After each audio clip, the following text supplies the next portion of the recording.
games. All right, so Flo, tell us what you do think about the Samsung Galaxy S7 and the S7 Edge. So I got the S7 and the S7 Edge here right now. I have not actually written a review on the S7 Edge because we've decided to do two separate reviews for PC World. They deserve two separate reviews. Yeah, they're different devices. To be honest, they are two different devices and yada yada. Anyway, so this is the one I prioritized, which is the Galaxy S7, and I've spent a lot of time with this phone by now. I got a shipping order that it's on its way. From Timo? Yeah, from Timo. Yeah. So I'm looking forward to it. All right. So there was a discussion this morning about this phone, and I know we could just get into talking about the specs and all that stuff. Yeah, I mean, Snapdragon 820, 4 gigs of RAM, 12 megapixel rear-facing camera with aperture of 1.7.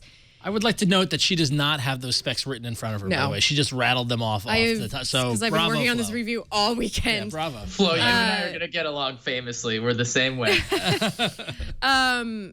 So the thing about it is it's very evolutionary. There's not much about it that's revolutionary. And that's sort of the tagline that we came up for it. The thing is, it is a near perfect phone, and I hate saying that because I know it sounds like such hyperbole. There's so many great things about this phone, and I can see why it costs as much as it does. But we're in an era now where you can get a perfectly good, substantial phone for $400. Yes. And so I'm struggling to see why buying a flagship like the Galaxy S7 is still worth it if you're not interested in having all those bells and whistles.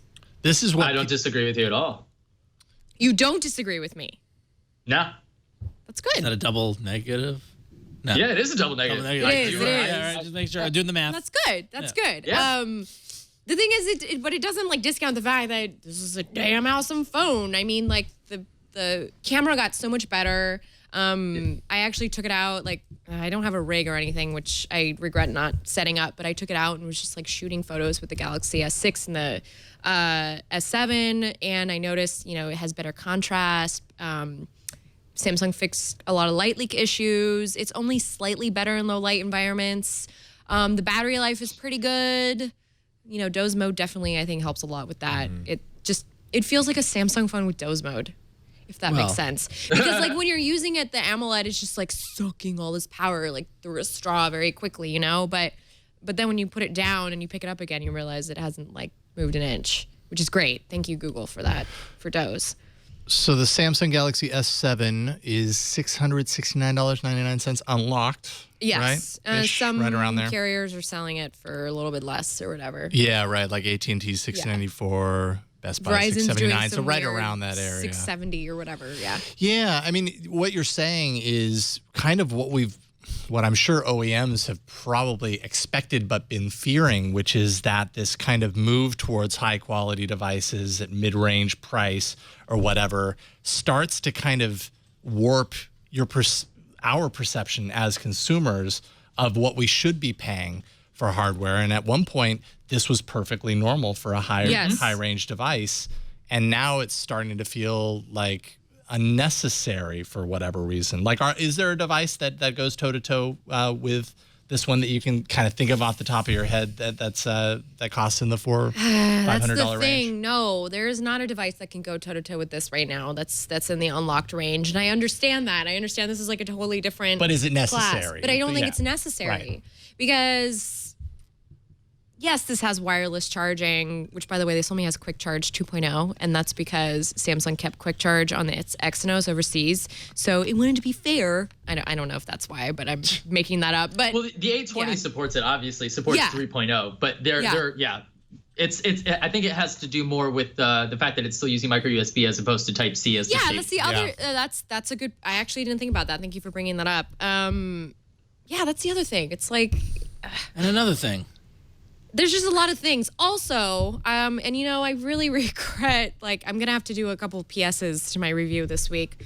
This thing is scratched up, and I'm sure we were looking at it. It's going to be very hard to try and show this on camera because the chassis is really dark. I might have so I'm going to let actually Jason try a little bit. But this thing is scratched up, and I have been carrying this thing in a case. Turn off. in a little pouch since I got it in for review, and there's no reason for it to be as scratched up as it is. And it's just I'm like gonna try and glance the right light there. Yeah, so you can see it. Yeah, right. it's scratched wow. up there around the home that. button. It's like super scratched up. Wow. Yeah. See that scratches. Yeah. And they're deep. Like if Jason, you run your finger over them, you can feel you feel the bump. Yeah. Yeah. Feel the bump. I've not had any issues with scratching. I've not had any real issues, but like I said, I tend to agree with what you're saying. Like, I don't want to say that it doesn't seem necessary, because there's always situations, and I don't want to knock progress, even though not progress for the sake of progress is not always good, but things like pixel density, like we're not there yet where VR is something that we're doing on the daily. Once we are, I think we're going to be amped to have displays this high in pixel density, because our displays are going to be this far away from our faces all the time. All the time. So I think that's going to be a really big deal. This is 577 PPI on this thing. Yeah. It's a very small screen and incredibly high resolution. So I think that's worth noting. But I think that in terms of hardware, straight up, I think the coolest thing that they did is the biggest feat of engineering anyway is the way that they got waterproofing onto this IP68 in the same form factor build quality as the S6, because I have it over there. I was just with a colleague and he gave me all three devices, S5, S6, S7, so that I could kind of compare. And I was like, oh my goodness, the S5, the gasketing is all within the chassis here. There's like 3 separate layers of protection from liquid here, and I think the fact that they're able but not from scratches.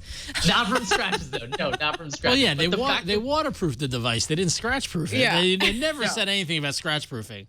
No. True. No.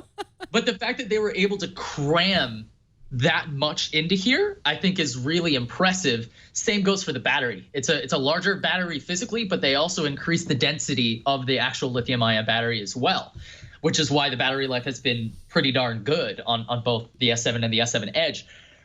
But I think that overall, I think you're in general correct, Flo. I'm more than happy to just buy an X-Bit Robin. I think the whole democratization of the smartphone has gotten us to the point where I think you're right, Jason. We expect devices in the $400 price range. Anything more than that, we're like, oh, well, why? Why do I need that? And there's also the idea that there was, some Twitter combos this morning about, oh, well, why doesn't Samsung just sell the phone unlocked? But I'm like, what a privilege to be able to buy a $650 phone outright. That is a lot of money to spend on a phone. And I mean, okay, so that's kind of a separate conversation from talking about the hardware. Yeah. That is definitely a separate conversation. But it's something that came up when I was reviewing the phone, because I was just thinking to myself, last year when I reviewed the Galaxy S6, I was super impressed. Good job, Samsung. You guys really turned around the design and just sort of turned around the precedent. Yeah. But then all these other phones came out, and they were actually pretty good. Life was just as doable, like the Moto X Pure Edition, and I've been using the Nexus 6P, and I'm not completely happy with the photo performance, but dang, it's a really great phone. Mm-hmm. Yeah. Oh, and especially compared to this guy, Oh, well, I mean, the S6 and S7 are both really difficult to hold a candle to in terms of optics for the camera, but the 6P camera I think is stupendo. Yeah, I mean, it's good for a Nexus device. It's the best there ever was a Nexus device, in my opinion. Damn, girl, damn. Anyway, so my bottom line for this was, if you've got a carrier upgrade and you want this phone, go for it, but don't feel like this is the thing you absolutely have to have in your hand, especially if you already have a Galaxy S6. Because I'm going to still be using my S6 Edge. That's still my camera phone. Yeah, I mean, there are qualities of this that improve in ways that people might be inclined to be like, yes, I've got the S6, but it's just so, I mean, at least from what we've heard, it's just so much better here. That would be the SD card slot, actually having that. Yes. Some people really care about that. The better battery. Some people really care about that. The better camera performance. Are any of those so much better than what you got in the S6 that you would say that's if that's really important to you, then full support? No, because the camera is so good on GS6 and you can just like fix it. You know, I always fix a picture before I put it on Instagram, and I just kind of assume that everybody else does. And anyway, they have all those like editing tools there for a reason. And one thing about the SD card slot. Yeah. You know, I have the SD card slot on the Tab S2, which is the little device that I'm using today. And it's like I'm already running out of space. I've moved apps. It just doesn't, like, the SD card thing just doesn't. It's not the same. It doesn't compare to just having 64 gigs of space. Right. Is it like, a red outright. herring? Is it a red herring?